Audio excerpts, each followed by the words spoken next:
আব্বা এখানে না আরো বেশ কিছু গাছ টাছ লাগে আর কি ফুলের। আসসালামু আলাইকুম স্যার। আরে বুলবুল মিয়া, তুমি হঠাৎ কোথা থেকে এই গ্রামে? হ্যাঁ, ভালো আছো বাদান? জি ভালো আছি। ভাবি ভালো আছেন? শরীরটা ভালো? কে? ওই যে বুলবুল মামা আসছে। হ্যাঁ ভালো আছি। বাবা ভালো আছেন? আছি আছি আছি। আসো ওইখানে গিয়ে বসি। আসো। না স্যার, আজকে বসুন না, আপনার লগে একটু জরুরি কথা কয়ে চলে যাবো। আসেন একটু বাইরে যাই। কি এমন জরুরি কথা? এখানেই বলো। স্যার, ওই খায়রুলের বিষয়ে। খায়রুলের বিষয়ে আবার কি কথা? স্যার, খায়রুলের যখন আপনার হাতে তুলে দিছিলাম তখন আমি একটা মিথ্যা কথা কইছি। বলছিলাম খায়রুলের বাবা মা কেউ নাই, খায়রুল আমার আপন ফুফাতো বোনের ছেলে। বুলবুল মিয়া,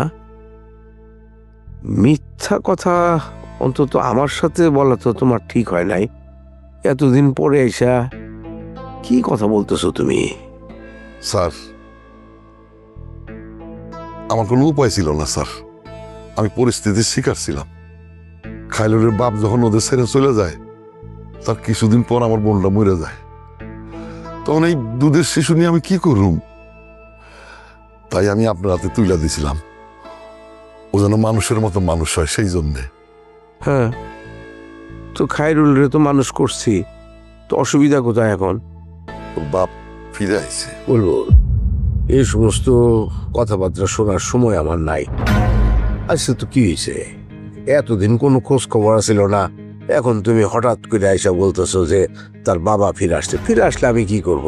আমার এখানে তো কিছু করার নাই।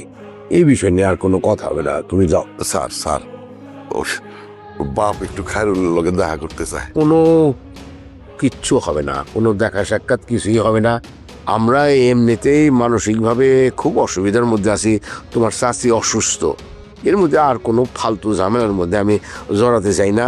যার কোনো অস্তিত্ব নাই সেই লোক আমার কাছে অস্তিত্ব নাই। যাও যাও, এখন যাও তো, যাও। আমি ব্যস্ত আছি, পরে এসো, পরে কথা বলবো। স্যার, আপনি যদি তার সাথে একটু কথা বলতেন, এই জন্যে আমি আইসি অনুমতি নেওয়ার জন্যে। আমি তার সাথে কোনো কথাই বলবো না, তোমারে বললাম তো। তুমি যাও তো, যাও।